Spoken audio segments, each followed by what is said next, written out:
그해 초겨울 서울 강남의 한 대저택 앞에서 만난 여자가 있었습니다. 이름은 한지아. 재벌가 며느리였습니다. 하지만 그 이름으로 불린 적은 없었습니다. 새벽 5시 저택에 부엌불이 켜졌습니다. 지아의 손이 움직였습니다. 밥을 짓고 국을 끓이고 반찬을 담았습니다. 현관의 신발 냄새를 맡아 누군가의 발걸음을 세웠습니다. 시어머니가 내려왔습니다. 지아는 고개를 숙였습니다. 인사였습니다. 아니, 절이었습니다. 국이 또 싱겨. 매번 이 정도밖에 못하니? 손가락이 떨렸습니다. 지아는 대답하지 않았습니다. 대답하면 더 오래 서 있어야 했습니다. 사람들은 묻습니다. 그 집에서 열흘, 한 달, 1년, 10년을 견딘 사람은 어떤 생각을 했을까요? 남편은 왜 침묵했을까요? 그리고 침대에만 누워있던 노인은 정말 아무것도 듣지 못했을까요? 이야기 시작 전 구독, 좋아요 눌러주시면 제작에 큰 도움이 됩니다. 이제 오늘의 이야기 시작합니다. 지아의 눈이 떠졌습니다. 알람이 울리기 전에 7년이 되니까 몸이 스스로 깼습니다. 천장의 형광등 불빛이 따뜻하지 않았습니다. 침대는 지하 반지층에 있었습니다. 원래 하인들이 쓰던 방이었습니다. 그는 침대에서 일어나 옷을 갈아입었습니다. 새 옷이 아니었습니다.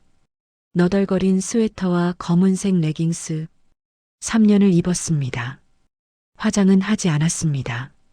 화장을 하면 시어머니가 물었습니다. 누구를 만나려고?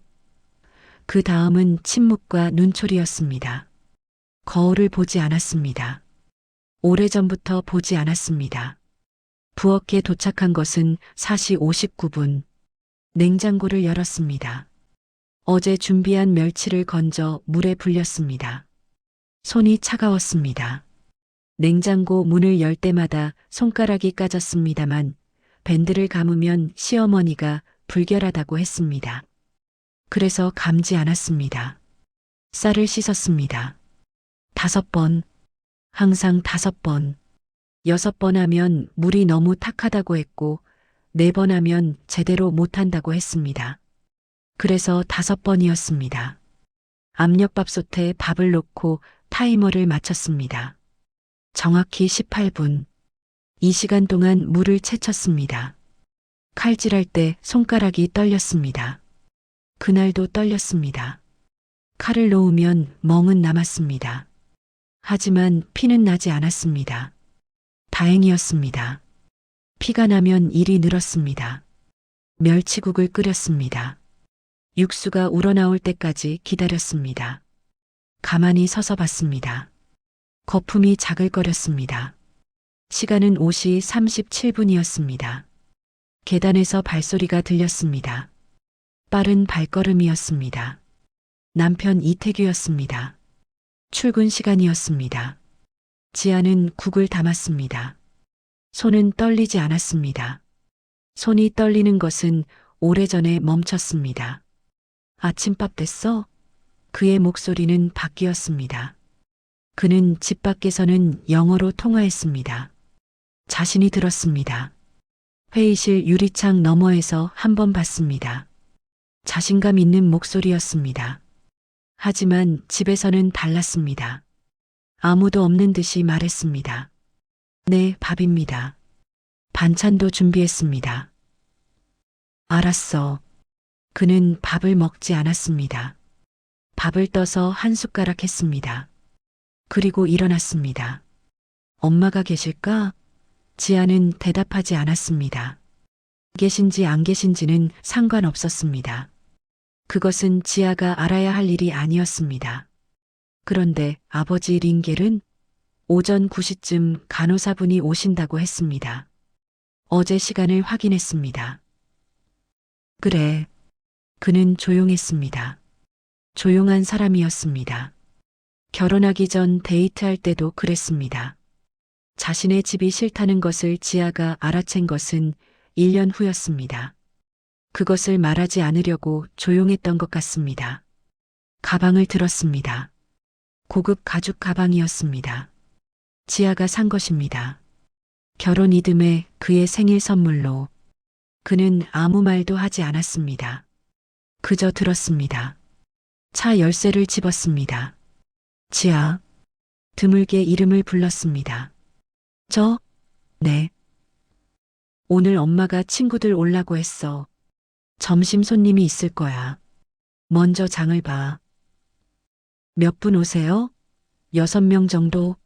알겠습니다. 그리고 그는 말을 멈췄습니다. 뭔가 말하려다가 안 하기로 한 표정이었습니다.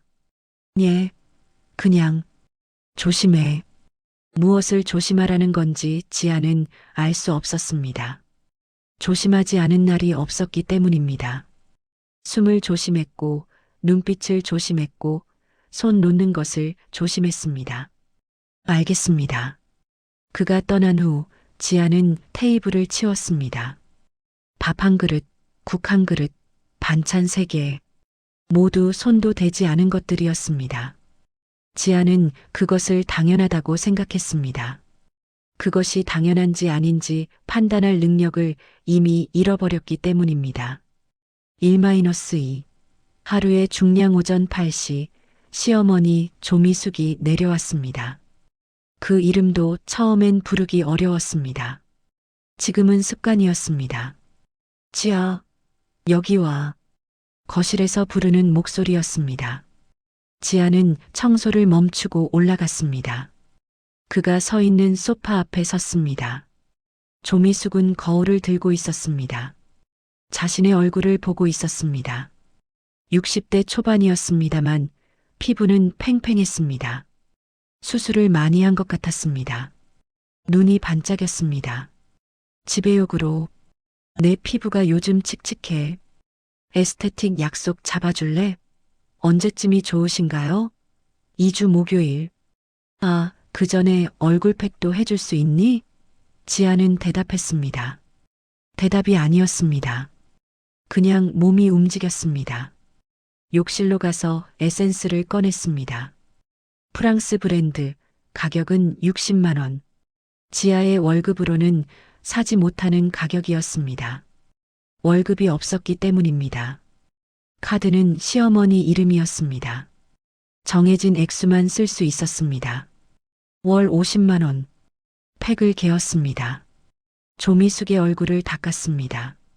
손이 떨릴 뻔했습니다. 손이 떨리면 팩이 비뚤어집니다. 비뚤어지면 핀잔이 나옵니다. 그래서 손을 움켜쥐었습니다. 10초 정도. 손이 딱딱하네. 로션을 매일 발라. 그래도 누군가를 손가락질할 때는 부드러워야지. 웃음이 나왔습니다. 조미숙의 웃음이었습니다.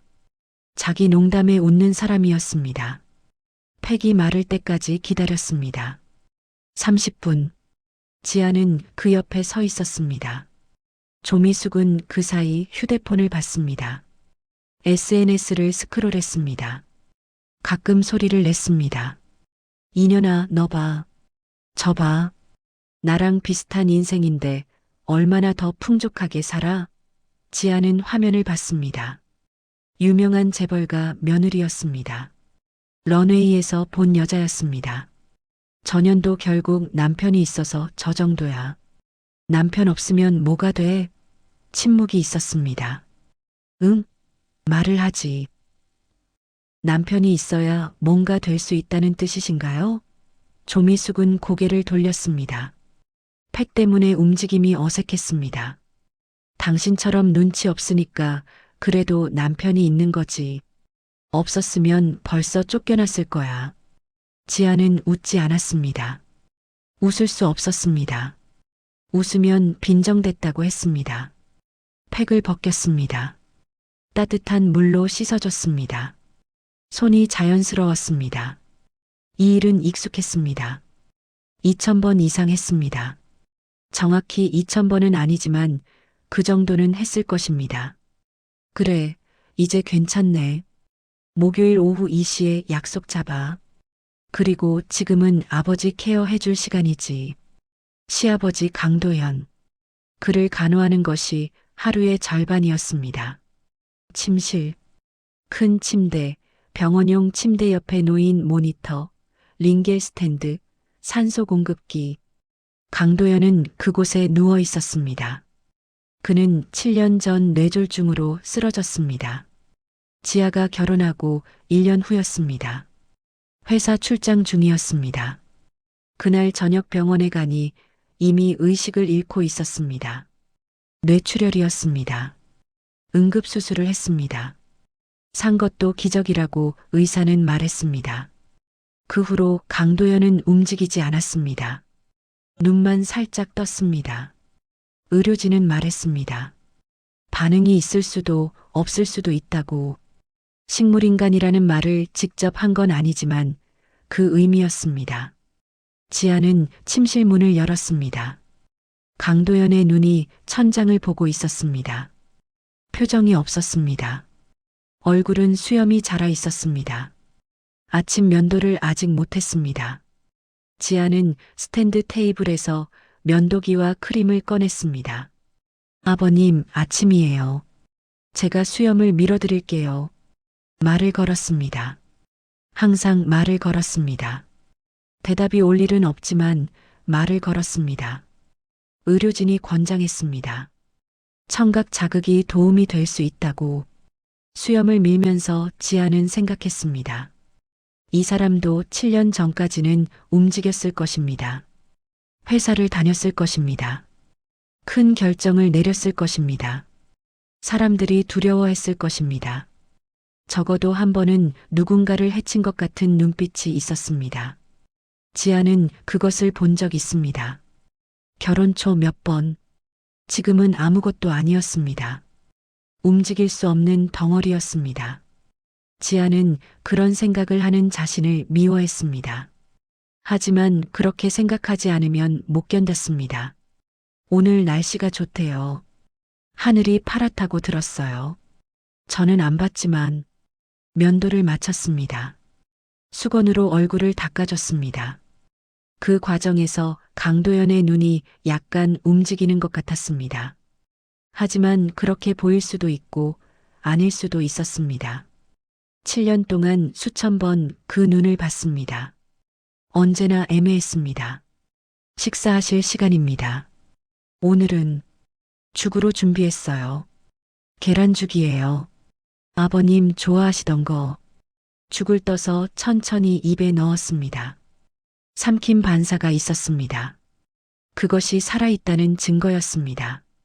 의료진이 말했듯이 신체가 자동으로 반응했습니다. 다 들어가셨어요. 잘 먹으셨어요. 지아는 손을 잠시 내려놓고 앉았습니다. 침실 창문으로 정원이 보였습니다. 정원사가 가꾸는 정원. 지아는 한 번도 앉아서 구경한 적이 없었습니다. 옆을 지나갈 때마다 잡초를 뽑다 보면 이미 가을이 되어 있었습니다. 아버님, 도움이 될지 모르겠지만 제가 얘기할 수 있으신가요? 그냥 누군가 말하는 걸 들어주는 거라도. 강도연은 반응하지 않았습니다. 하지만 지아는 계속했습니다. 저는 이 집에서 계속 일해야 할까요? 이 집에서 하루가 이렇게 무거운데도. 침묵. 미안합니다. 이런 말씀드리면 안 되는데. 지아는 일어났습니다. 링겔 위를 확인했습니다. 간호사가 올 때까지 3시간 있었습니다. 그 전에 점심 준비를 해야 했습니다. 6명. 매운 음식은 빼고. 조미숙이 싫어했습니다. 침실을 나왔습니다. 복도에서 잠깐 멈췄습니다.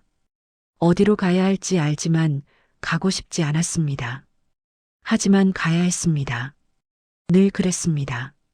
손님의 집 점심 준비는 예술이었습니다. 요리가 아니라 연기였습니다. 조미숙은 손님들 앞에서 설명했습니다. 우리 지아가 요리를 잘해. 지아는 웃었습니다. 그것이 정답이었습니다. 웃어야 했습니다. 부끄러워하면 안 되고 자랑스러워도 안 되고 그냥 적절하게 웃어야 했습니다. 테이블에 음식을 올렸습니다. 전, 탕, 구이, 채소. 신문에 나올 법한 푸드 스타일링. 하지만 그것을 만든 손은 보이지 않아야 했습니다. 요즘은 재벌 며느리도 요리를 한대? 우리 시대와는 달라. 뭘?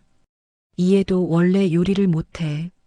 내가 처음부터 가르쳤어. 지금도 자주 틀려. 지아는 주방으로 들어갔습니다. 거리를 멀리 했습니다. 손님들 앞에서 더 머물면 이상하게 보였습니다. 조미숙은 앞에서 계속 말했습니다. 우리 아들도 요즘 바빠. 회사 일이 많으니까 아내가 뒷바라지를 잘해야지. 이해는 생각은 좀 부족하지만 성실하긴 해. 웃음소리. 손님들이 웃었습니다. 주방에서 지아는 움직였습니다. 다음 코스 준비. 밥을 푸고 국을 데우고 반찬을 덜었습니다. 손가락이 떨렸습니다. 굽기 위해, 뜨거운 굽기 위해 손가락이 벨 뻔했습니다. 심호흡. 지아는 숨을 쉬었습니다. 들이마셔서 5초, 내쉬면서 5초. 점심이 끝난 것은 오후 1시 반이었습니다. 손님들이 떠났습니다. 조미숙은 소파에 누워 있었습니다. 뭐해? 이제 정리는? 바로 정리하겠습니다. 그리고 저녁은 우리 태규가 좋아하는 흑우. 아니지. 오늘 뭐 먹게 했더라? 지아는 생각했습니다. 어제 메뉴를 다시 말했습니다. 아, 맞다. 그래. 거기다 된장찌개도 있어야지. 밑반찬도 부족하고 저녁 준비는 오전 9시부터 했습니다. 하지만 시간은 부족했습니다. 늘 부족했습니다. 저녁에 무게 오후 6시 이태규가 귀가했습니다. 현관벨이 울렸습니다. 지아는 신발을 꺼냈습니다. 그의 신발. 검은색 이탈리안 구두. 하루에 한 번은 닦았습니다. 환영합니다. 그것이 인사였습니다. 남편의 귀가를 환영하는 것이 지아의 역할이었습니다. 조미숙은 대개 인사하지 않았습니다. 엄마 계세? 거실에서 쉬고 계십니다. 이태규는 거실로 들어갔습니다. 지아는 주방으로 돌아갔습니다. 밥을 담았습니다. 엄격하게 1인분. 아니, 그것도 많은 양이었습니다. 조미숙 앞에서 자신이 밥을 먹으면 눈살을 찌푸렸습니다. 먹을 게 또 있어?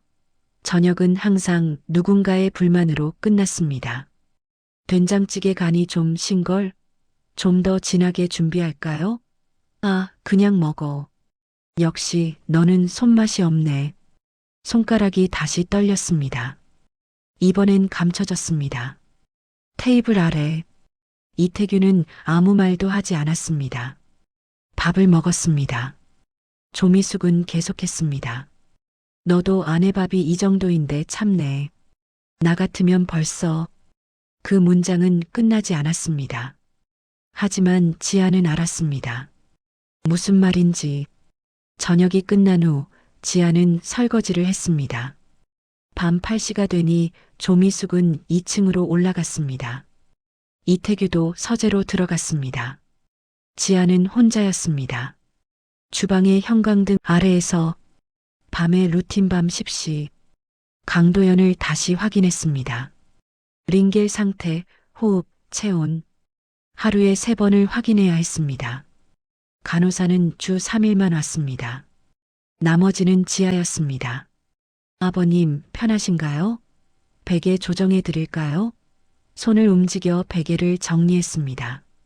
어떤 각도가 가장 편한지는 의료진이 말해줬습니다. 하지만 강도연이 가장 편한 각도를 직접 말할 수 없으니 지아는 추측했습니다. 7년간 계속 추측했습니다. 내일도 함께 할게요. 침실 문을 나갔습니다. 자신의 방으로 향했습니다. 지하 반지층의 방. 밤 11시. 침대에 누웠습니다. 천장을 봤습니다. 천장에는 곰팡이가 피어 있었습니다. 습기 때문이었습니다. 남편이 수리를 요청하게 할 수 없었습니다. 그럼 더 힘들어질 것 같았습니다. 이 집에서 7년. 아침에 깨고 밤이 되었습니다. 그것이 반복되었습니다. 지아는 자신의 손을 봤습니다. 떨리지 않는 손, 반응하지 않는 손, 그 손이 한 번 떨렸습니다. 어제, 아니, 7년 전에, 이막 텅 빈 저택의 밤이 -1, 예정된 부재 이번엔 런던이야. 3주, 조미숙이 말했습니다. 여행 가방 옆에 서서 여행 가방은 지아가 쌌습니다. 런던에서 파리, 스위스까지. 유럽이 요즘 가을 날씨가 좋아. 이태규는 옷을 챙겼습니다. 아내가 쌀 정도로. 그 정도는 아이 같았습니다. 지아, 너는 여기서 아버지를 봐야지. 혼자는 못 볼 거 아니야? 지아는 대답했습니다. 대답이 아니었습니다. 고개를 끄덕였습니다. 간호사는 주 3일만 올 거고 나머지는 너. 알겠습니다. 뭐가 필요하면 카드는 이미 결제 한도 낮춰 있으니 알아서 해. 한도가 낮춰 있었습니다. 50만 원에서 30만 원으로. 이유는 물어보지 않았습니다. 물어봐도 대답하지 않았을 것입니다. 비행기는 오후 6시였습니다. 공항으로 가는 차는 택시였습니다. 운전기사가 짐을 실었습니다. 지아는 손을 모으고 서서 봤습니다. 차가 떠날 때까지 3주간 잘 지내. 그것이 남편의 마지막 말이었습니다. 하지만 그것도 지아를 보고 한 말이 아니었습니다. 그냥 중얼거린 것이었습니다. 차가 골목을 나갔습니다. 저택은 조용해졌습니다. 지아 혼자 있었습니다. 아무도 집에 없었습니다. 이런 경험은 드물었습니다. 결혼 이후로 처음이었습니다. 방금 깨달았습니다. 지아는 밥을 했습니다. 하지만 1인분이었습니다.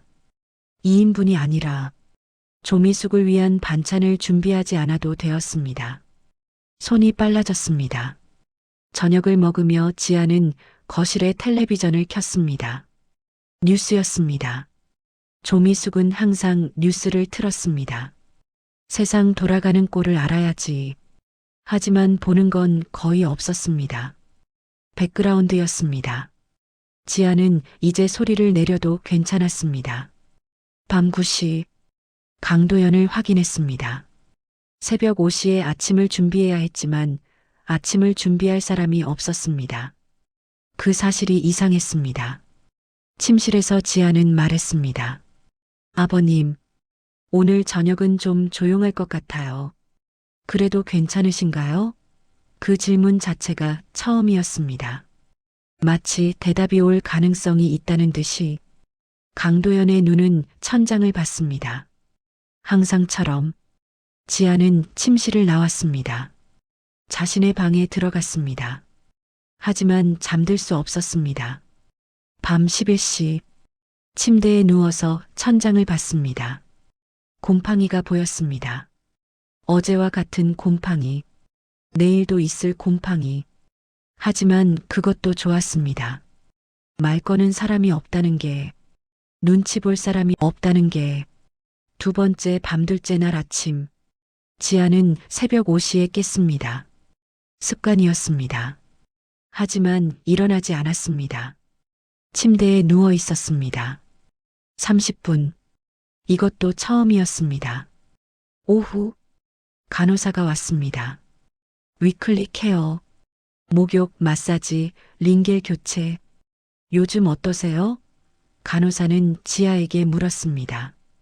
강도연이 아니라, 네. 아, 저요? 네, 당신. 너무 피곤해 보이시는데. 지아는 웃었습니다. 괜찮습니다. 충분히 자요. 거짓이었습니다. 간호사가 떠난 후 지아는 거실에 앉았습니다.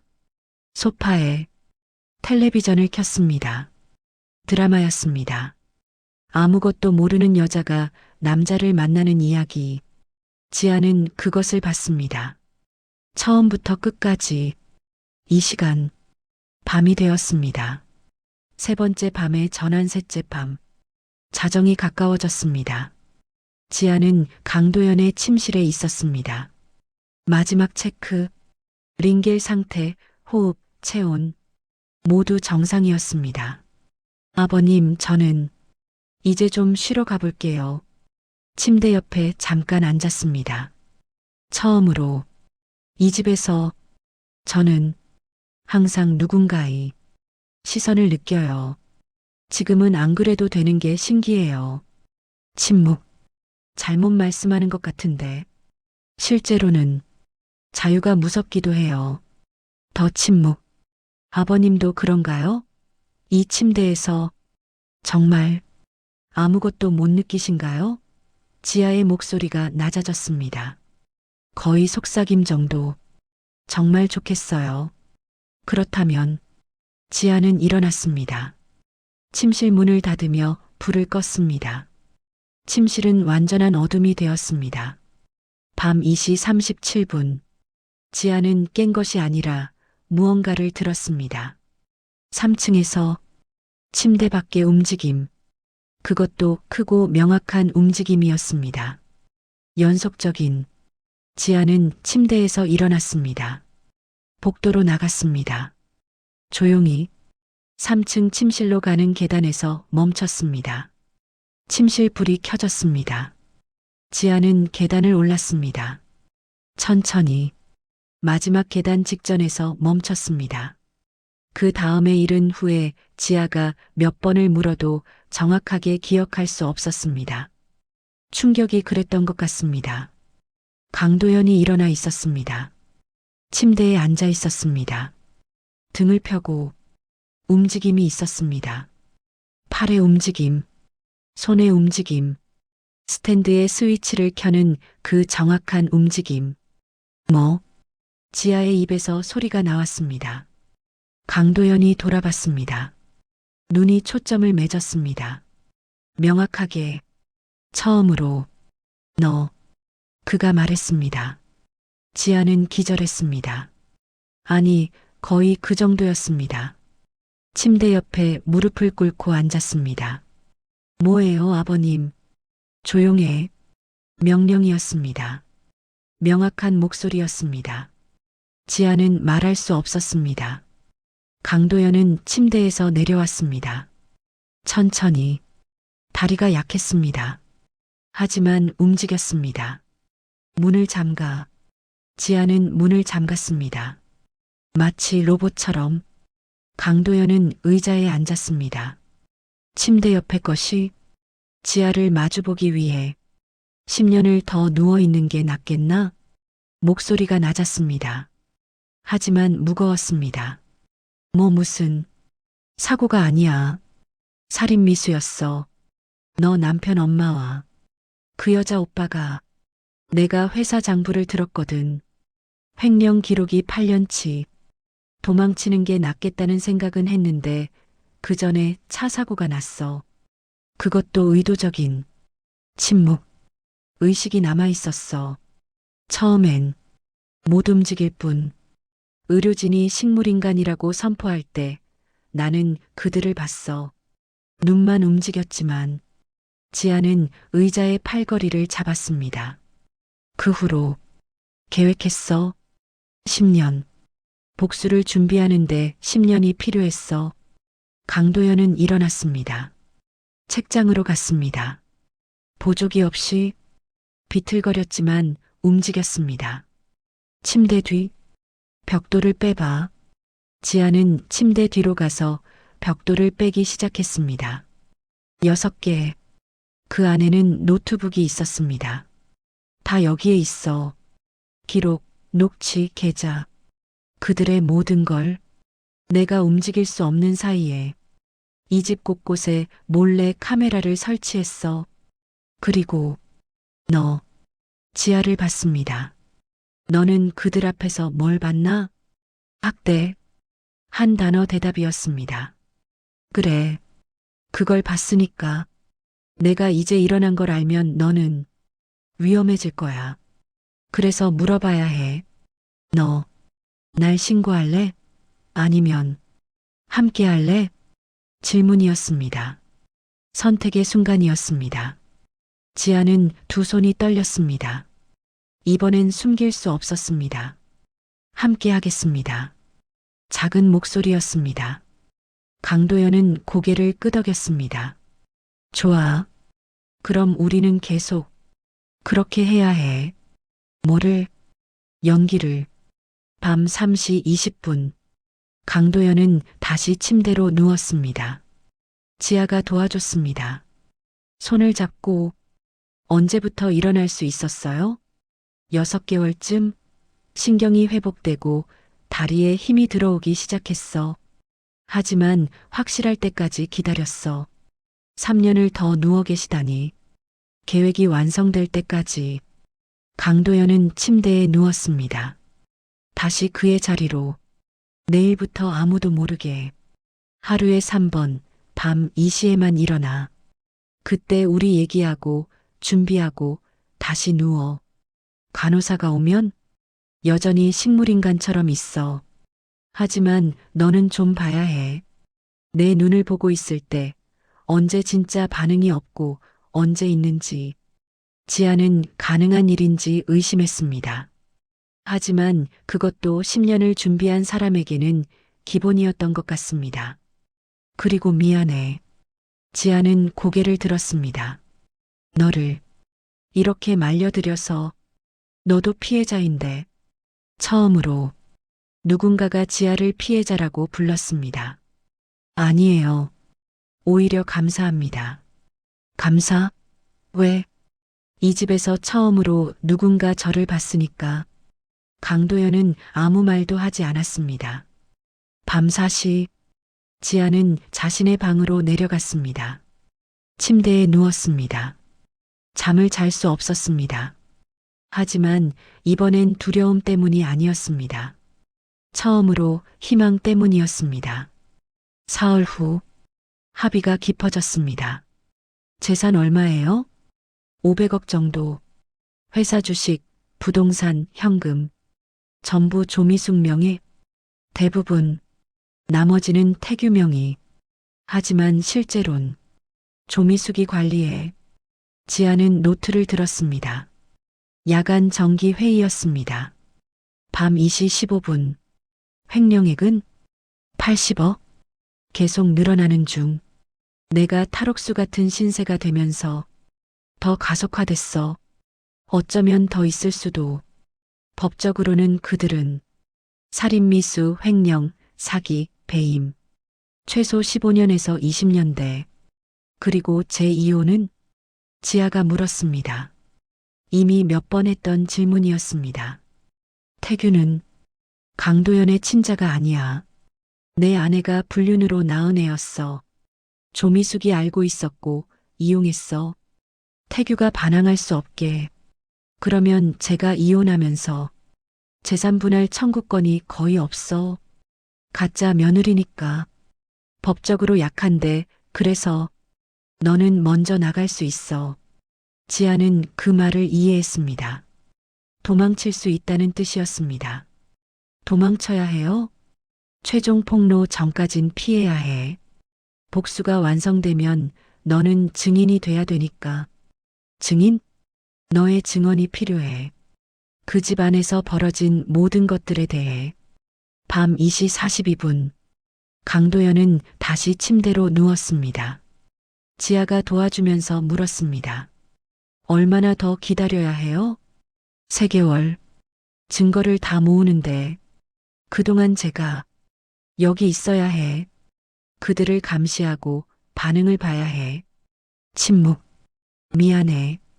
괜찮습니다. 이미 여기 있었으니까. 지아는 침대를 정돈하고 나왔습니다. 밤의 대화는 끝났습니다. 아침까지 48시간 동안 그들은 다시 만나지 않을 것입니다.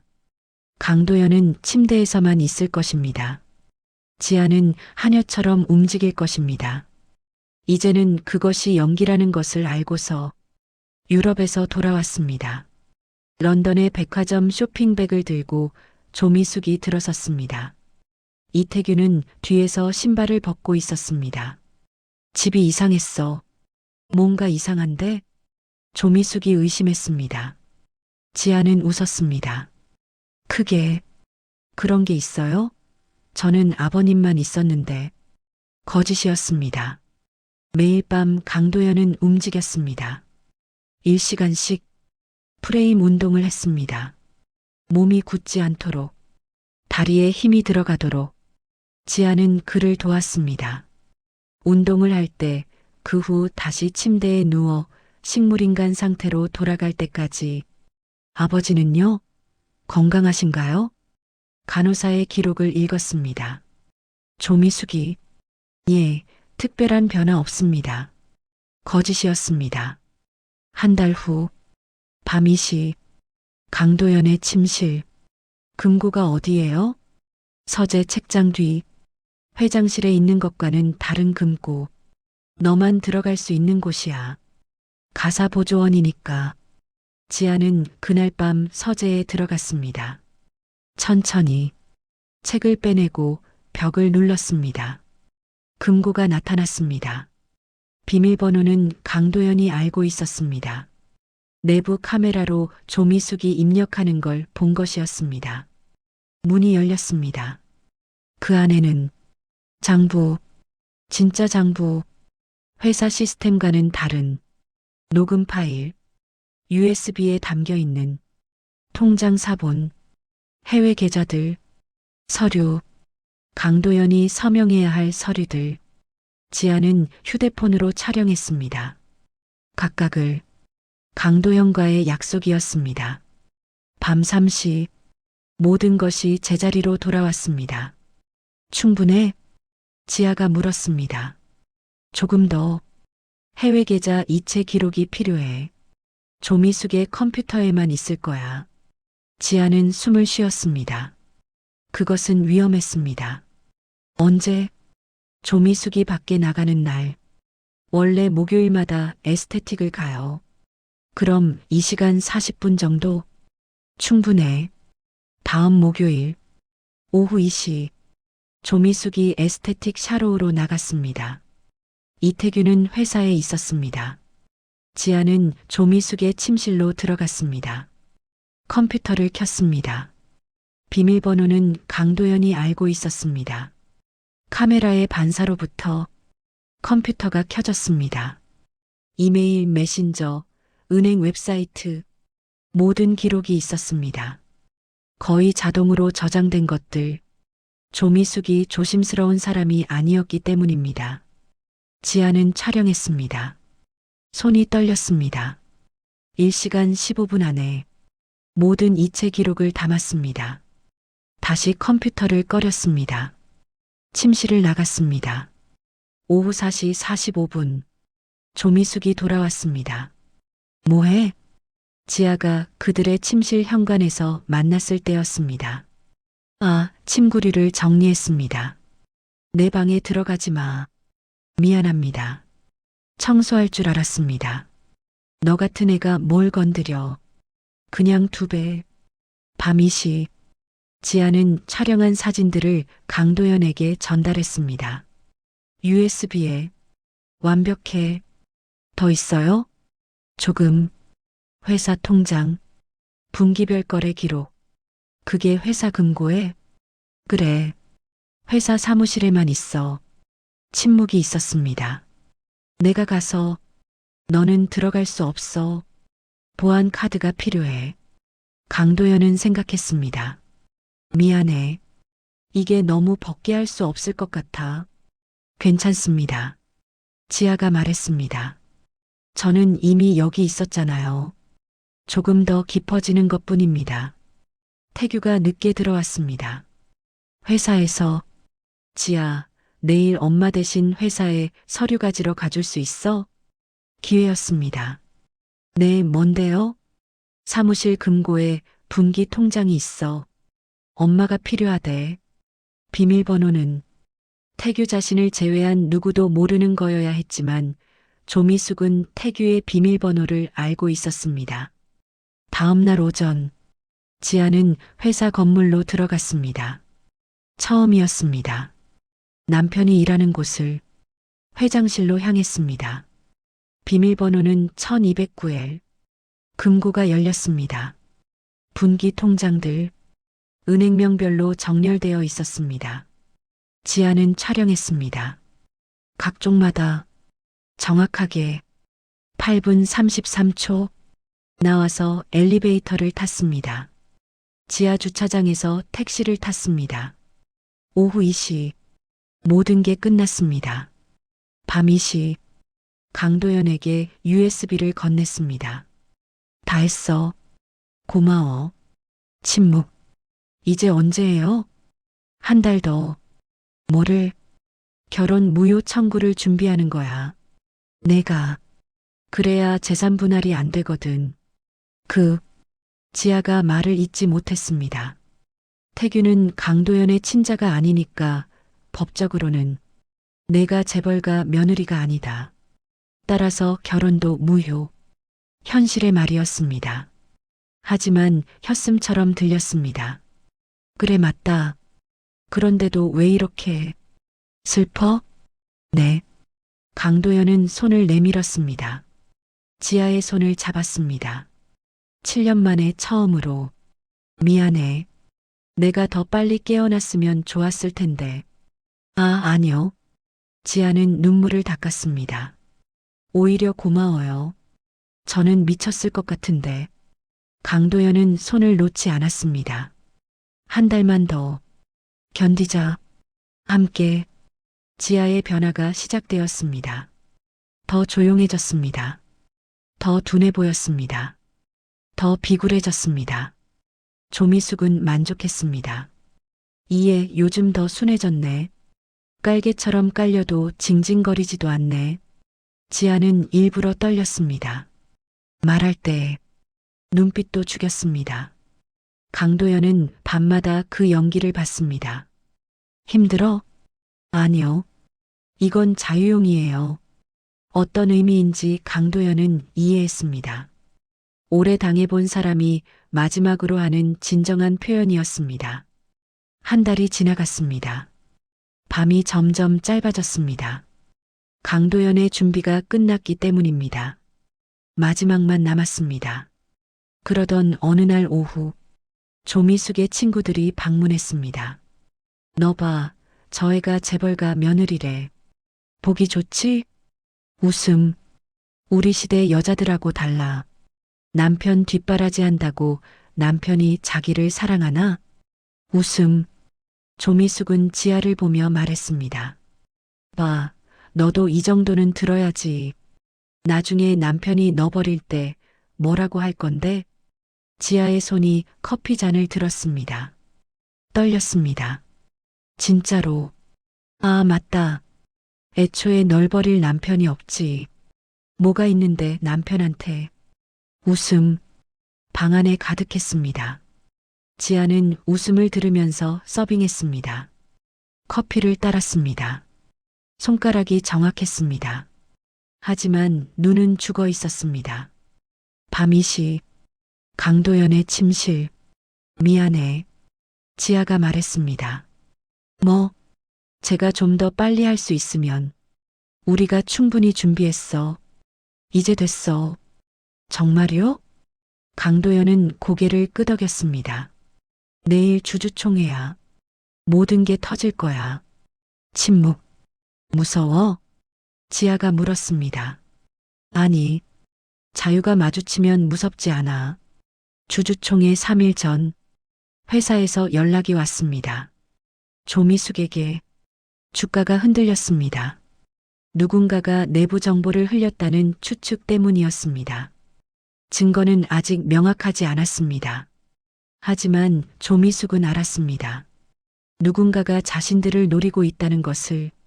그날 밤 조미숙과 조연석 그녀의 오빠 회사 부회장이 회의를 했습니다. 지아는 들었습니다. 서빙하면서 내가 얼마나 했어? 110억? 정도? 110억? 이 미친. 조용해. 벽에 귀 달린 것 같은데. 침묵. 지아는 그 침묵 사이에서 움직였습니다.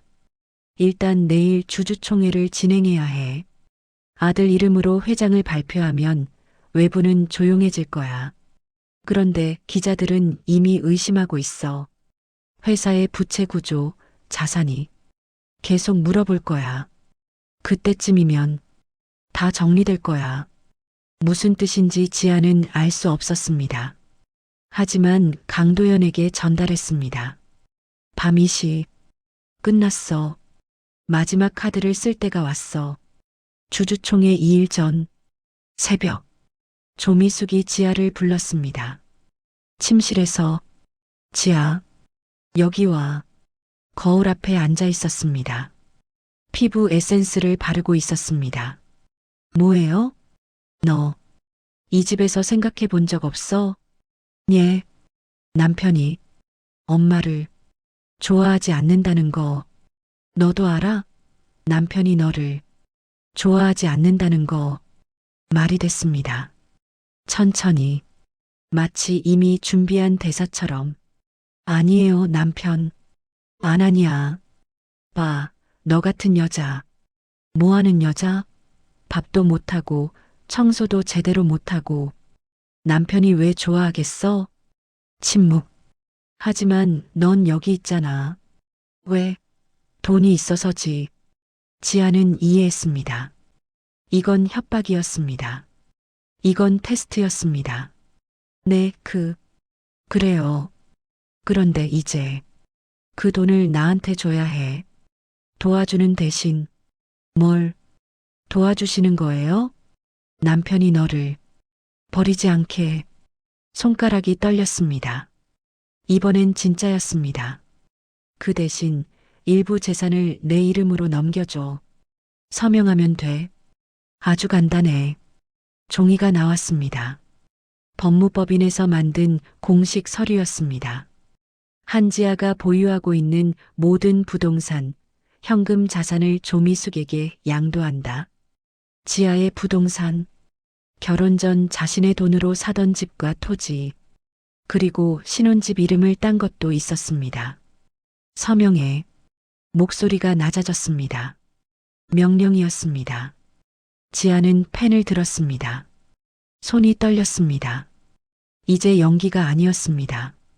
서명하기 전에 지아는 한 번 보았습니다. 창문을 통해 밤하늘을.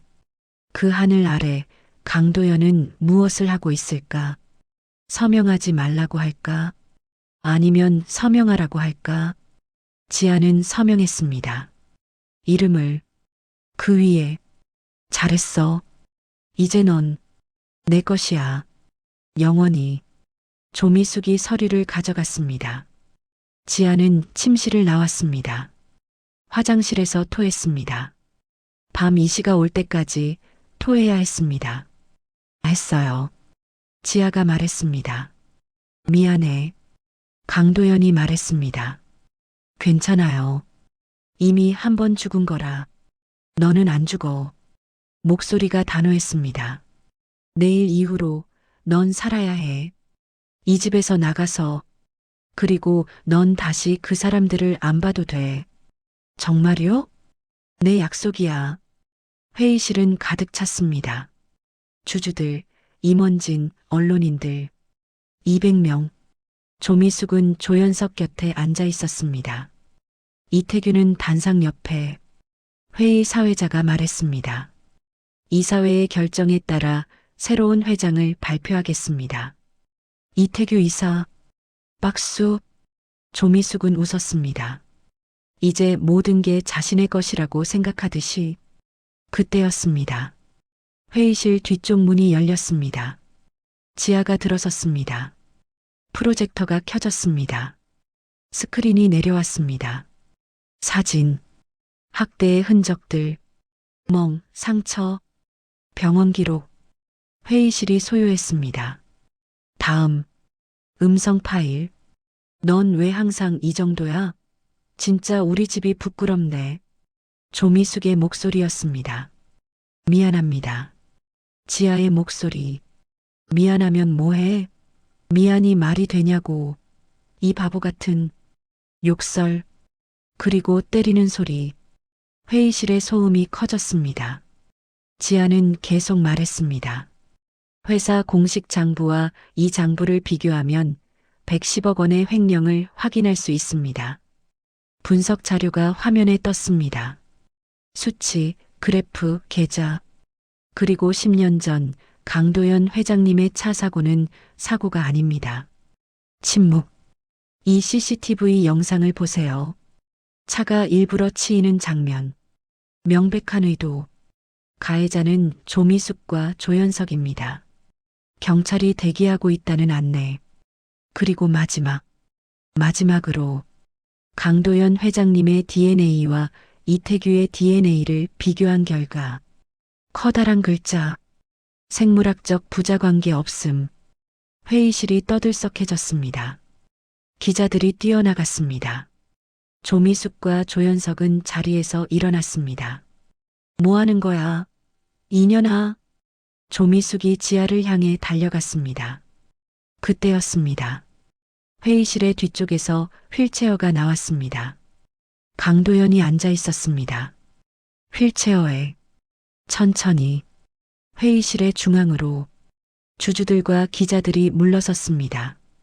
강도연은 휠체어에서 일어났습니다. 천천히, 하지만 명확하게. 이제 연극은 끝이다. 목소리가 울렸습니다. 회의실 전체에 경찰이 들어섰습니다. 조미숙과 조현석을 체포했습니다. 조미숙은 저항했습니다. 뭐 하는 거야? 내가 뭘 했다고. 하지만 경찰은 귀를 기울이지 않았습니다. 지아는 회의실 뒤에서 강도연과 눈이 맞았습니다. 그리고 고개를 끄덕였습니다. 회의실에서 나왔습니다. 기자들의 카메라가 플래시를 터뜨렸습니다. 강도연은 앞으로 나갔습니다. 지아는 두 걸음 뒤. 그것도 역할이었을 것입니다. 하지만 이제는 선택이었습니다. 차가 와 있었습니다. 경찰차도 구급차도. 강도연님, 인터뷰 부탁합니다. 10년을 어떻게 견디셨나요? 이 계획은? 강도연은 대답하지 않았습니다. 그냥 차에 탔습니다. 지아를 손짓으로 초대했습니다. 옆자리로. 법원에서 판사 한지아 씨 혼인 무효를 청구하시는 이유는 지아 강도연 회장님이 강혜우의 생부가 아니며 따라서 혼인이 성립되지 않았다고 판단합니다. 판사 이를 인정하시나요? 이태규 씨? 이태규는 대답하지 않았습니다. 그저 고개를 끄덕였습니다. 자신이 강도연의 친자가 아니라는 것 이미 다 알았기 때문입니다. 판사 혼인 무효를 선고합니다. 망치 소리. 끝. 그 후 경제적 문제들이 뒤따랐습니다. 강도연의 회사는 법정 관리에 들어갔습니다. 횡령으로 인한 손실을 복구해야 했습니다. 하지만 강도연은 법인의 대주주로서 일부 지분을 유지했습니다. 결국 회사는 재건되었습니다. 새로운 투자자들이 들어왔습니다. 강도연은 명예회장이 되었습니다. 형식상의 역할이었습니다. 그 이유는 그를 사람들이 두려워했기 때문입니다. 10년을 준비한 그의 복수를 언론은 그를 기적의 회장이라고 불렀습니다. 식물인간에서 깨어난 사나이. 그의 복수는 정의라는 이름으로 포장되었습니다. 하지만 강도연은 아무도 만나지 않았습니다. 인터뷰도 기자회견도. 집으로 돌아갔습니다. 옛 저택으로. 그리고 지아를 찾았습니다. 너는 어디로 갈 거야? 지아는 짐을 싸고 있었습니다. 모르겠어요. 서울을 떠나고 싶어요. 이 집도. 집을 보았습니다. 7년을 보낸 집. 떠나고 싶어? 강도연은 그 말을 이해했습니다. 그게 맞아. 침묵. 그리고 고마워. 정말. 지아가 말했습니다. 미안해야 하는 게 나야. 너를 이렇게까지. 아니요. 지아가 끊었습니다. 저는 이 집에서 처음으로 누군가가 저를 봤어요. 그것만으로도 충분해요. 강도연은 손을 내밀었습니다. 잘 살아. 정말. 지아가 손을 잡았습니다. 마지막으로. 기차역이었습니다. 지아는 티켓을 들고 있었습니다. 부산행. 강도연이 플랫폼까지 함께 했습니다. 뭐 할 거야? 일단 일을 찾아야죠. 조용한 곳에서. 돈은? 제 부동산. 다행히 반은 제 명의네요. 어머니 명의로 넘어갔던 것 빼고 그걸로 충분할 것 같아요. 기차가 들어섰습니다. 그리고 행복해지겠다고 약속할 거예요. 지아가 웃었습니다. 처음으로. 깊은 웃음. 자신 있어? 아니요. 하지만 이제는 시도할 수 있을 것 같아요. 기차의 문이 열렸습니다. 지아가 탔습니다. 강도연은 플랫폼에 남았습니다. 기차가 움직였습니다. 천천히. 그리고 빨라졌습니다. 결국 사라졌습니다. 강도연은 한동안 그 자리에 서 있었습니다. 10년을 누워있던 남자. 이제 일어난 남자. 그리고 다시 혼자가 된 남자. 서울. 강남역 근처. 지아는 거리를 걷고 있었습니다. 출근길이었습니다. 커피숍에서 알바를 시작했습니다. 작은 커피숍이었습니다. 사장은 좋은 사람이었습니다. 아, 지아. 오늘 라떼 한 잔 더 많이 들어올래? 네, 알겠습니다. 간단한 대화였습니다. 하지만 편했습니다. 거리를 지나가다 만난 것입니다. 전 남편 이태규. 청소부로 일하고 있었습니다. 길을 쓸고 있었습니다. 옷은 누더기였습니다. 얼굴은 늙어 보였습니다. 지아와 눈이 마주쳤습니다. 이태규는 웃으려고 했습니다. 하지만 지아는 아무 표정도 짓지 않았습니다. 그냥 지나갔습니다. 이태규를 보면서 아무것도 느끼지 않았습니다. 복수도 연민도 미움도 그저 무관심이었습니다. 그것이 자유였습니다. 거리에 서서 지아는 생각했습니다. 나는 복수보다 나 자신을 선택했다. 그것은 거짓이 아니었습니다. 강도연의 복수에 함께한 것은 맞습니다. 하지만 그 과정에서 자신을 되찾은 것도 사실이었습니다. 7년을 하녀로 살았던 여자가 10년째 식물인간 연기를 한 남자와 함께 복수를 준비하며 처음으로 자신의 선택을 했습니다. 그리고 나왔습니다. 이 거리로. 해는 중천이었습니다. 그 햇빛이 따뜻했습니다. 전에는 느낀 적 없는 따뜻함이었습니다. 에필로그. 2년 후. 부산. 지아는 자신의 작은 카페를 열었습니다. 한 잔에 4,500원. 비싼 거 아니야? 네, 좋은 재료를 쓰고 있어서요. 손님은 커피를 마셨습니다. 아, 맛있네. 자주 올게. 지아는 웃었습니다. 진심 어린 웃음. 그날 저녁 휴대폰에 뉴스가 떴습니다. 강도연 회장, 재단 설립, 피해자 지원 사업 추진. 기사를 읽었습니다. 학대 피해자들을 지원하는 재단이었습니다. 익명의 기부로 운영될 예정이었습니다. 지아는 웃음이 나왔습니다. 그 남자도 살아가고 있구나. 자신의 방식으로. 결국 둘 다 선택한 것입니다. 복수가 아니라 삶을. 서울, 옛 저택의 정원. 강도연이 정원사와 함께 나무를 심고 있었습니다. 새로운 나무들, 새로운 생명. 그의 손이 흙을 만졌습니다. 처음으로 자유로운 손으로. 부산 카페. 지아가 손님에게 커피를 건네고 있었습니다. 그 손도 떨리지 않았습니다. 그 집에서 가장 오래 사람을 본 것은 누구였을까? 아무도 모를 것이다. 하지만 그들은 알았다. 여러분의 그 응원이 다음 이야기를 이어갈 힘이 됩니다. 구독과 좋아요 응원해 주시면 감사하겠습니다. 언제나 건강하고 평안한 날들이 곁에 머물기를 기원합니다. 여러분 사랑해요.